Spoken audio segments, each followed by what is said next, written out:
আজি আজি এই 11 দিনৰ সেশনৰ পাছতো আপোনাক লগ নাপাম, গতিকে আপোনাক পুনৰ মানে গ্ৰেটিটিউড জনাইছো। থেংক ইউ প্ৰেক্টিচ কৰি থাকিব লাগিব, মোক লগ নাপাওঁ বুলি নকৰাকে নাথাকিব। যিখিনি শিকিছে, যিখিনি হেৰি আছে, প্ৰেক্টিচ ক্ষমা কৃতজ্ঞতা সেইবোৰ চব কৰি থাকিব সপোনত।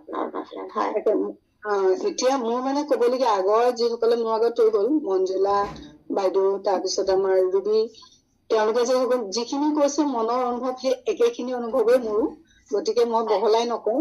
কিন্তু এটাই কথাই আপোনাক কওঁ, আপুনি ইমান ধুনীয়া ধুনীয়া শব্দ ব্যৱহাৰ কৰে, প্ৰত্যেকটো শব্দৰ ইমান পাৱাৰ আছে, সেই শব্দখিনি যাতে আমি আয়ত্ত কৰি কব পাৰো, মুখখনে যাতে সেই ভাল ভাল শব্দবোৰ কব পাৰো, সেইটো কাৰণে মই কিছুমান লিখি গৈছো। সেইবোৰ লিখি লিখি মই প্ৰেক্টিচ কৰিম। আৰু যিখিনি আপুনি মানে প্ৰত্যেক দিনাখনে লিখি যাওঁ।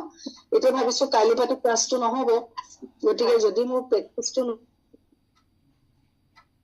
আগৰ পৰিশ্ৰমলৈ হেৰাই যাম নেকি, সেইটো ভাবিছো। এতিয়া মানে এইবাৰ মই ভাল পাইছো, মই দুবাৰ কৰিলো আগৰ, এইটো হয়তো মোৰ 3 নম্বৰ হৈছে নেকি সেশন। এইবাৰ 3 নম্বৰ হৈছে।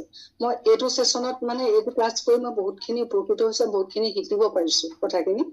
আৰু এটা মানে হেৰি আৰু মানিৰ কথা কওঁ, ইয়াত আমাৰ এইটো সেশনতো আপুনি শিকাইছে মানি কেনেকে হেৰি কৰিব লাগে।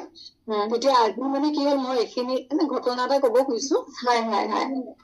মানে বহুত দিনতে মই ভৰাই থৈছিলো বস্তা এটাত, সেইখিনি মানে টাবত মানে মই দিম যেনিবা মাটিখিনি, তাৰপিছত অকমান ৰ'দত শুকুৱাবলৈ ওপৰলৈ নিছো, চাদৰ ওপৰলৈ।